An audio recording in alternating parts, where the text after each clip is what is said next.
ایک لڑکا examination hall جاتا ہے اور امتحان دینے کے بعد رزلٹ کا انتظار کرتا ہے.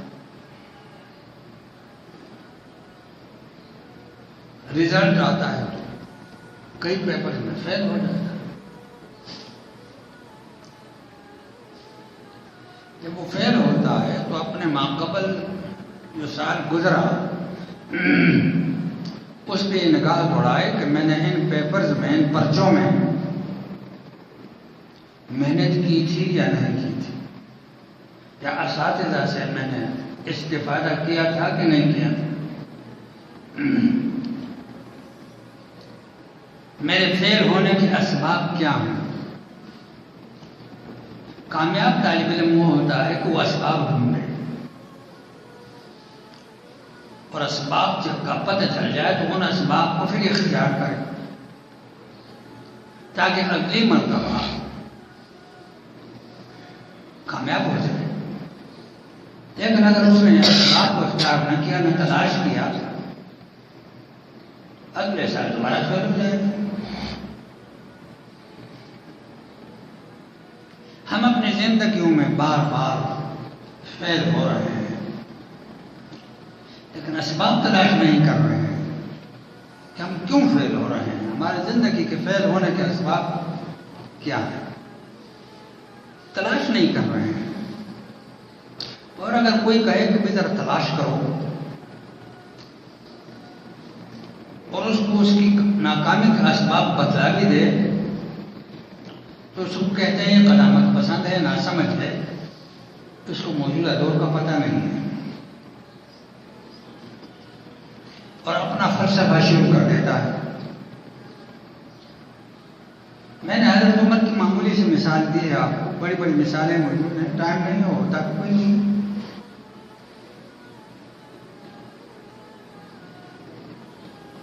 ہمارے اس ملک پاکستان کے 70 سال ہونے والے ہیں. ہمارے جسم شاید آزاد ہوں لیکن ہمارے اذہان آزاد نہیں ہیں. تجربے پر تجربے ہو رہے ہیں، ہم فیل ہو رہے ہیں.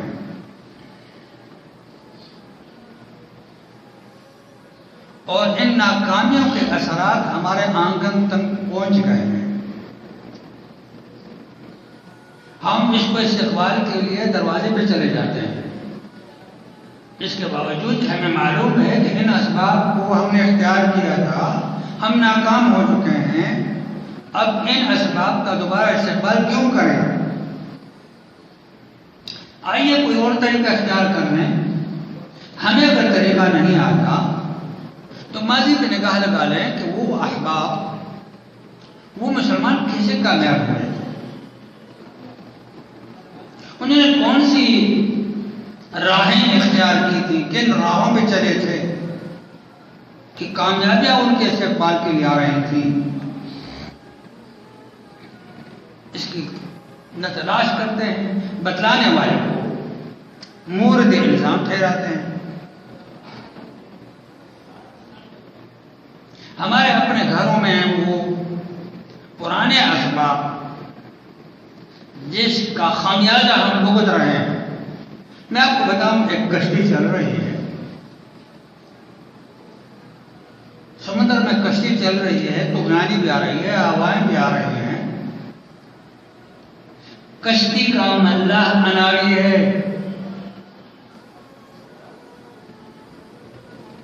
اللہ بچائے کہ اس کے لیے کوئی مشکل نہیں ہے. لیکن ظاہر بات یہ ہے کہ کسی چٹان سے ٹکرائے گا،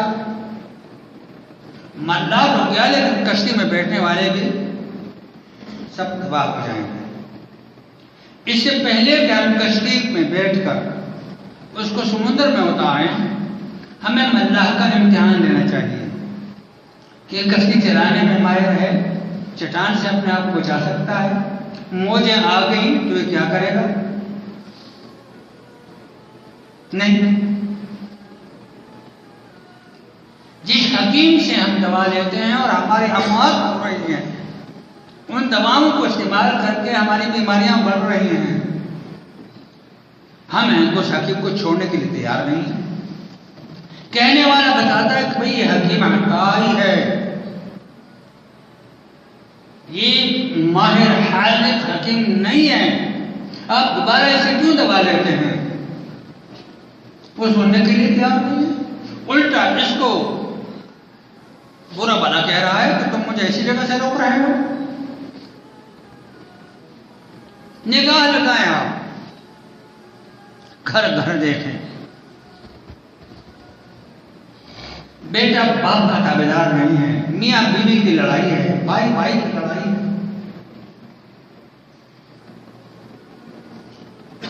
مادہ پرستی میٹیریلزم اتنا زیادہ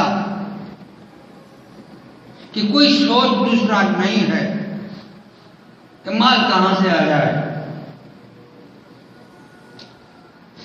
اس بات کی طرف دھیان ہی نہیں ہے کہ مال کس قسم کا ہے، نہیں،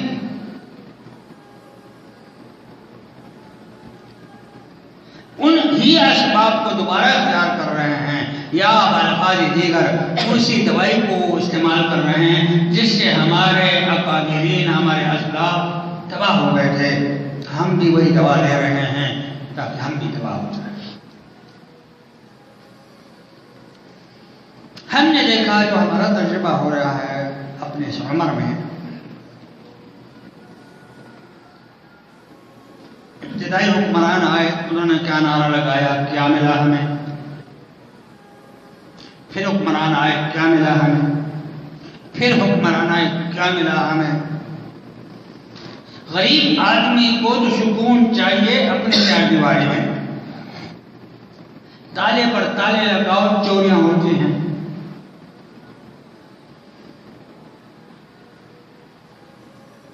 بنی اسرائیل کا ایک قصہ ہے،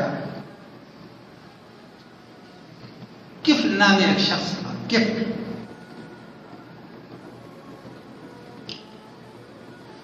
اپنے دور کا مالدار ترین انسان تھا، قارون وقت، اور اس کی بہت بری عادت یہ تھی کہ وہ لڑکیوں کو لا کر کے اپنی خواہش پوری کرتا اور منہ مانگی قیمت دیتا۔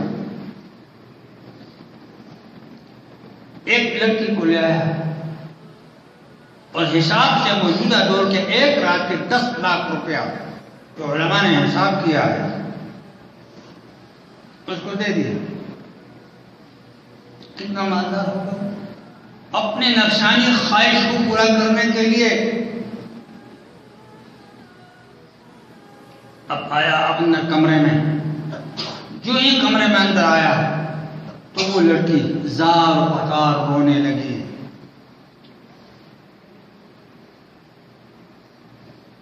اس نے کہا کیا بات ہے، کیوں روتی ہو؟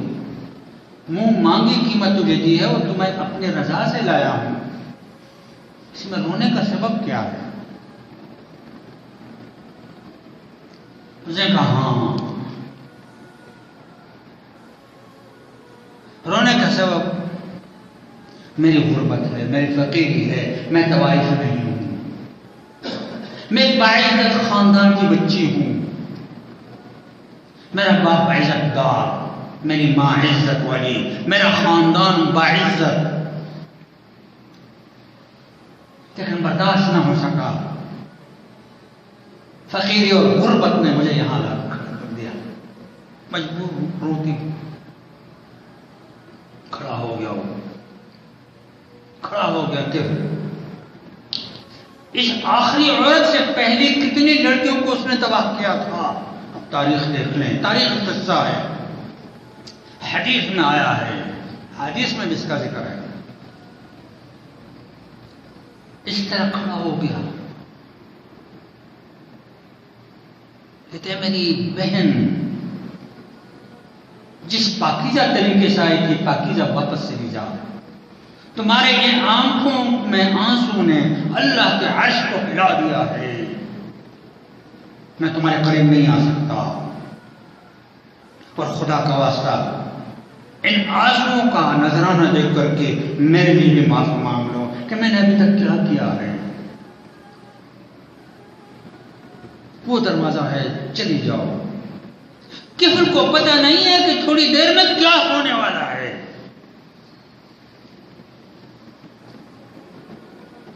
لڑکی چلی گئی، ظاہر ہے پیسے بھی تمہارے ہو گئے، مجھے نہیں چاہیے۔ لڑکی گھر پہنچی ہوگی کہ پیچھے کفل اپنے گھر میں مر گیا۔ پورے علاقے میں معروف ہے کہ یہ بدماش غنڈا، اس کا جنازہ کون پڑھائے گا؟ دروازہ بند ہے باہر سے، لوگ آئے، اللہ تبارک و تعالیٰ نے اس کی ندامت اور اس کا توبہ قبول فرمایا، اور اس کے دروازے میں لکھا گیا ان اللہ قد غفر للکفل، اللہ تبارک و تعالیٰ نے کفل کو معاف کر دیا ہے۔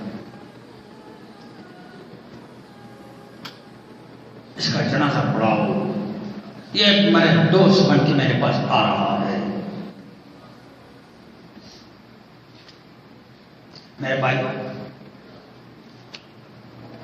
اگر ہم اپنے تجوریوں کو ہی بڑھتے رہیں گے، اپنے خزانوں ہی کا خیال کرتے رہیں گے، اپنا بینک بیلنس بھی بڑھاتے رہیں گے اور اس میں فقراء اور غرباء کا حصہ نہیں کریں گے، تو ہماری یہ بیٹیاں اس طرح لٹیں گی اور اس کے ذمہ دار تم اور میں اور ہم سب۔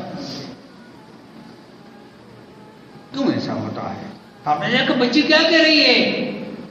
میری غربت اور فقر نے مجھے لا کے یہاں رکھ دیا۔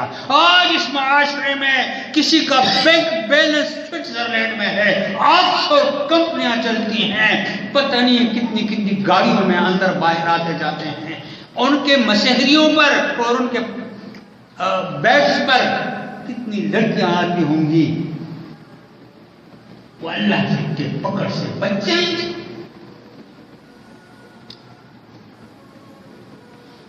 اللہ اکبر، جب تک ہم اللہ کے دین کی مدد نہیں کریں گے اور اس کی ابتدا ہم اپنے گھر سے نہیں کریں گے تو نہیں ہوگا۔ ہمیں وہ دوا چھوڑنی پڑے گی۔ خدا کے لیے ان دواؤں کو چھوڑ دو جس نے ہمیں یہاں تک لا کے رکھ دیا۔ اخبار اٹھائیں، اتنا کرپشن، افسر نے اتنا کرپشن، فلاں نے اتنا کرپشن، وزیر اعظم نے اتنا کرپشن، وزیر نے اتنا کرپشن۔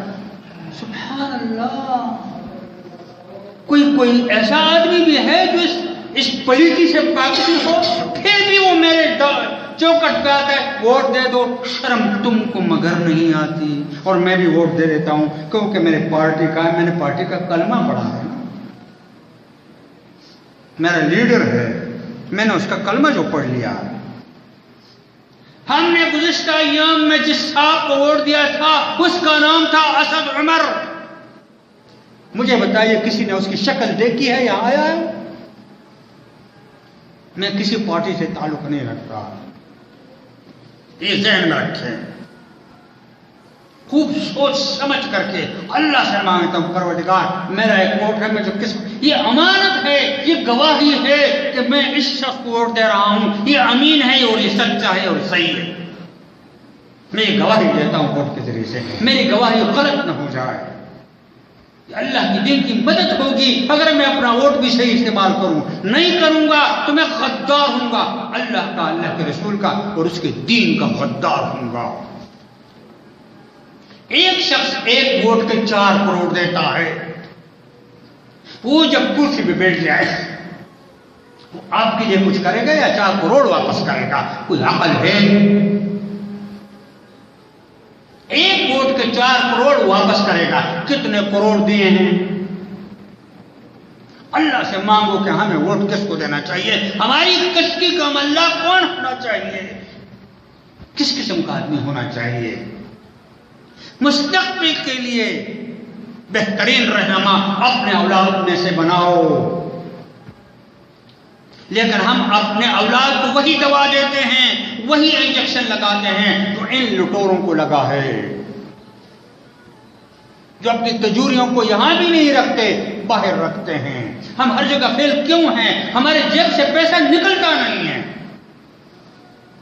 رابطہ عالم اسلامی ایک بہت بڑا ادارہ ہے جس کے 350 آفس پورے ورلڈ میں ہیں، پوری دنیا میں۔ سعودی حکومت اس کو چلاتا ہے، ذرا بات غور سے سنیں. سعودی حکومت اس کو چلاتا ہے، رابطہ العالم الاسلامی. 300 نفری اس کے ہیڈ آفس جو مکہ مکرمہ ہے اس میں کام کر رہے ہیں، مختلف ادارے ہیں. اور اس کا یہ کام بھی ہے کہ پوری دنیا میں اپنے داعی پریچر جو اسلام کی دعوت دیں وہ پھیلائیں. یہ سعودی حکومت کی طرف سے.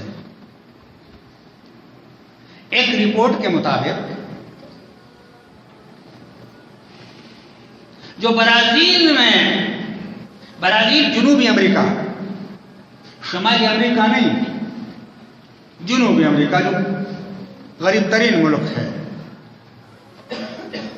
وہاں سے ایک رپورٹ آئی کہ سعودی عرب کا ایک ہی آدمی برازیل میں ہے جس کی صرف $1500 یا 1500 ریال ڈالر جو بھی ہے تنخواہ ہے. وہ دعوت دینے کے لیے جب ایک شہر سے دوسرے شہر میں جاتا ہے اپنا کرایہ استعمال کرتا ہے، اپنا کرایہ استعمال کرتا ہے. جو اس پیسوں میں جو تنخواہ ملتی ہے اس کو وہ پھر پورا نہیں کر سکتا، اس لیے وہ ایک شہر سے دوسرے شہر میں نہیں جا سکتا. اتنا کرتا ہے جتنی اس کی گنجائش ہے. ایک بات. اور اسی برازیل، ایک مثال دے رہا ہوں، اسی برازیل سے ایک اور رپورٹ آئی کہ کرسچن کے 50 آدمی کام کر رہے ہیں وہ، اور ہر ایک کے پاس گاڑی ہے، ہر ایک کے پاس گاڑی ہے. غور کریں یہ دین کس کا ہے؟ اس کے لیے تڑپے کون اس کا رکھوالا ہو؟ میں اور آپ مسلمان ہیں، ہم اللہ کے رسول کا نام لیتے ہیں، اس کے امتی ہیں. ہمیں تڑپنا نہیں چاہیے. جو کام کرتا ہے الٹا اس پہ الزامات، ان مسلمانوں کا کام رہ گیا. 50 آدمی برازیل میں ان کے پریچر کام کر رہے ہیں اور ہر ایک کے پاس اپنی گاڑی ہے. دور مت جائیے. جس کا نام NGO ہے پاکستان میں وہ کیا کر رہا ہے؟ اگر NGO میں کوئی کام کرنے والا ہے میرے سامنے آ جائے، میں اس سے پوچھتا ہوں کہ کیا کام ہو رہا ہے. جہاں ان کے اسپتال ہیں وہاں مریض کی وہ خدمت بھی کرتے ہیں، ساتھ کرسچینٹی کی دعوت بھی دیتے ہیں. اتنے وہ اپنے دین کے لیے جو شرک سے بھرا ہوا ہے. ہم کہاں پر ہیں؟ ہمیں کیوں دکھ نہیں ہونا چاہیے؟ اس دین کا رکھوالا کون ہوگا؟ اس کا غمخوار کون ہے؟ اس لیے ہم اگر اور کچھ نہیں کر سکتے تو ہمیں رخ کو بدلنا چاہیے کہ جہاں جس ڈگر پہ ہم چل رہے ہیں، جس شاہراہ پہ ہم چل رہے ہیں، یہ ہمارے لیے ناکامی ہے، کامیابی نہیں ہے. میں کوئی آپ کو ایک مشورہ کر رہا ہوں آپ سے کہ ہمارے دل اندر گوشت کا لوتڑا ہے، یا ہم صرف یہی سوچتے ہیں کہ میرا بچہ کیسے پڑھے، یہ انگریزی اس کو کیسے آ جائے، یہ پلاٹ پر قبضہ کیسے کر لوں، یہ بلا مزدور یہ ریت کیسے چھپا لوں، بینک میں سود چلے تو چلنے دو. یہ کیا ہے؟ بڑے بڑے گٹ کھاتے ہیں. ایک مچھلی ہے سمندر میں کہ ان انگریزوں نے لکھا ہے، ان کے انسائکلوپیڈیاز آپ دیکھ لیں کہ ایک سمندر جب غوطہ لگایا انہوں نے، تہ میں جب پہنچے آکسیجن کے ساتھ تو ایک اتنی بڑی مچھلی تھی کہ اس کا منہ کھلا ہوا تھا اور میں بڑی آسانی اس کے اندر اس کے پیٹ پہ پہنچ سکتا تھا. دور سے ہم نے نظارہ کیا، وہ ہلنے کے قابل نہیں تھی، اتنی بڑی مچھلی. تو کچھ دیر کے بعد اس نے سانس لیا. ایسے سانس جب لیا تو سمندر کی چھوٹی مچھلیاں ساری اس کے پیٹ میں چلی گئی. سبحان اللہ، سبحان اللہ. اس کو وقت پہ کھانا میسر ہے، تم ہو پریشان. نہ حلال نہ حرام، نہ دوسرے کے گریبان کو ہاتھ لگانا، اس کی بےزتی کرنا معمولی باتیں ہیں. کیوں اپنے آپ رخ کو نہیں بدلتے؟ اس شاہراہ کو ہمیں تبدیل کرنا چاہیے. ہمیں کچھ سوچنا چاہیے کہ میں آخر کون ہوں، کس دین سے، کس مذہب سے تعلق رکھتا ہوں، مجھے کیا کرنا چاہیے. اس کے لیے مجھے کوئی میٹنگ کرنی چاہیے، کوئی عقلاء کے پاس جانا چاہیے کہ آخر مسلمان کو کیا کرنا ہوتا ہے. نہیں، یہ افسوسناک باتیں ہیں. ایک صاحب کا کارخانہ چل رہا ہے، وہ صرف جا کے صبح اپنے آفس میں بیٹھ جاتا ہے، ریوالونگ چیئر ہے، بہت بڑی ٹیبل ہے 2 لاکھ کی، پنکھے بھی چل رہے ہیں، اے سی بھی چل رہا ہے، سارا کچھ چل رہا ہے. اندر کارخانے میں کیا ہو رہا ہے اس کو پتہ نہیں، اس کو پتہ نہیں ہے. یہ آفس چند دن رہے گا، جب اس کا دیوالیہ ہوگا تو چند دن رہے گا. یہی حال مسلمان کا ہے، فی الحال چل رہی ہے. آپ نہیں دیکھتے لیبیا کو کیا ہو گیا، کیوں کیا، عراق کو کیوں کیا، تیونس کو کیوں، سوڈان کو کیوں تقسیم کیا، انڈونیشیا کو کیوں تقسیم کیا، ایران اور سعودی عرب کی کیوں لگی ہوئی ہے، درمیان میں کون ہے. مجھے پرواہ نہیں ہے، کیا میری باری آنے والی نہیں ہے، مجھے کیا سوچنا ہے، مجھے کیا کرنا چاہیے. عرب اسلام سے پہلے کوئی تاریخ میں نہیں بتا سکتا کہ انہوں نے کہ حکومت بھی کی ہے. قبائل تھے یہاں وہاں، خانہ بدوش، کسی کی جھوپڑی، جہاں پانی وہاں ان کا گھر. اور جہاں یہ نسخہ استعمال کیا، 22 لاکھ مربع میل پر حضرت عمر نے حکومت کی مدینے میں بیٹھ کر. وہ نسخہ ہم استعمال کیوں نہیں کرتے؟ اس وقت کے حالات اس وقت مشکل تھے، اس وقت کے حالات کے لیے الگ تجاویز ہیں. یہ مشکل ہیں تو اس کے لیے تجاویز بھی ہیں. کیا کیسر و کسریٰ کی تاریخ پڑھو، امریکہ ان کے سامنے کچھ بھی نہیں تھا. حضرت عمر نے کیسے مقابلہ کیا. یہ ایران تو شیعہ ہمیں برا کہہ رہے ہیں، یہ حضرت عمر نے فتح کیا ہے. مصر حضرت عمر نے فتح کیا ہے. ایک چھوٹا سا واقعہ ان کا بیان کر کے بس کرتا ہوں، لوگ نہیں آتے. مدینے کے گلیوں میں گھوم رہے ہیں، 22 لاکھ مربع میل پر حکومت کرنے والا. فیصلے مسجد میں، یہ نہیں کہ ذرا سی بات ہو نہیں رہی اور 1 لاکھ کے پھول سامنے رکھے ہوئے ہیں. بے شرم. گھر گزر رہے ہیں، ایک گھر سے رونے کی آواز آ رہی ہے، بچے رو رہے ہیں، کان لگا ہے، بچے رو رہے ہیں، ماں ان کو دلاسا دے رہی ہے، دلاسا دے رہی ہے. انہوں نے دروازہ کھٹکھٹایا اور اندر کا ہے. کیا بات ہے، آپ کے بچے کیوں رو رہے ہیں؟ کھانے کی کچھ بھی نہیں ہے، ہانڈی چڑھائی ہے، پانی ہے، اس میں پتھر ڈالے ہیں کہ بچوں کو دھوکہ سے میں سلا دوں، شاید سو جائے. کھانے کے لیے کچھ نہیں. حضرت عمر سٹ پٹائے، خلیفہ ہیں، 22 لاکھ مربع میل. بیت المال جاتے ہیں، وہاں سے آٹا گھی وغیرہ جو اس وقت تھا اپنے کاندھے پر رکھ کے لاتے ہیں. خادم کہہ رہا ہے حضرت میں اٹھاتا ہوں. کہتے ہیں اگر قیامت کے دن میرا بوجھ اٹھا سکتے ہو تو یہ بھی اٹھا لو. کہتے ہیں قیامت کا بوجھ نہیں اٹھا سکتے. کہتے ہیں آرام سے بیٹھ جاؤ. آئے، خود آگ جلائی، خود ہانڈی چڑھائی، اس میں وہ جو چیزیں لائی تھیں وہ پکائی، پکانے کے بعد بچوں کو کھلائی، اس عورت کو بھی کھلائی. بچے پہلے رو رہے تھے، اب حضرت عمر کیا کر رہے ہیں؟ بچڑا آپ نے دیکھا ہے نا، چھوٹا بچہ وہ چلان لگاتا ہے، کودتا ہے. حضرت عمر نے وہ شکل بنائی، بچوں کے ساتھ کودنا، اچھلنا، تاکہ بچے رو رہے تھے اب ہنس جائیں.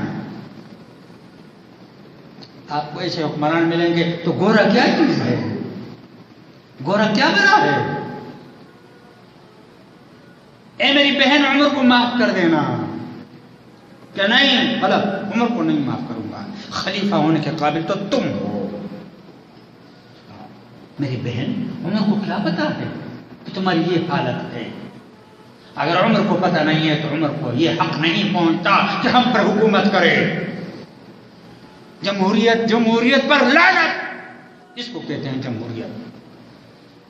کیا چیز ہے جمہوریت؟ گدھا بھی آگے بیچ دیتے ہیں. 4 کروڑ روپے ہوں 10 کروڑ روپے ہوں تو آپ MNA پھر وزیر اعظم بن جائیں گے، گدھے کیوں نہ ہو، جعلی ڈگری کیوں نہ ہو. یہ جمہوریت ہے. تو کہنے لگی عمر کے لیے بد دعا، تمہارے لیے دعا. تو بڑا پریشان ہوا. عمر تو آپ کے سامنے کھڑا ہے، تم عمر ہو؟ میں ہوں. بڑی سرپٹائی، بڑی وہ ہو گئی کہ لگا نہیں، آج جو کچھ کہنا ہے مجھے کہہ دو، قیامت کے لیے نہیں چھوڑنا. آج جو کچھ کہنا ہے مجھے کہہ دو، گالی دے دو، جو کچھ کرنا ہے. یہ میری ذمہ داری تھی، واقعی میں نہیں پہنچ سکا، اس لیے مجھے معاف کر دینا. صرف پاکستان پر حکومت نہیں تھی، سوڈان، حجاز، اردن، عراق، 22-23 بعض میں روایت میں آتا ہے 25 لاکھ مربع میل پر حکومت کرنے والا شخص کیسر و کسریٰ کانپتے تھے. آج ہمارے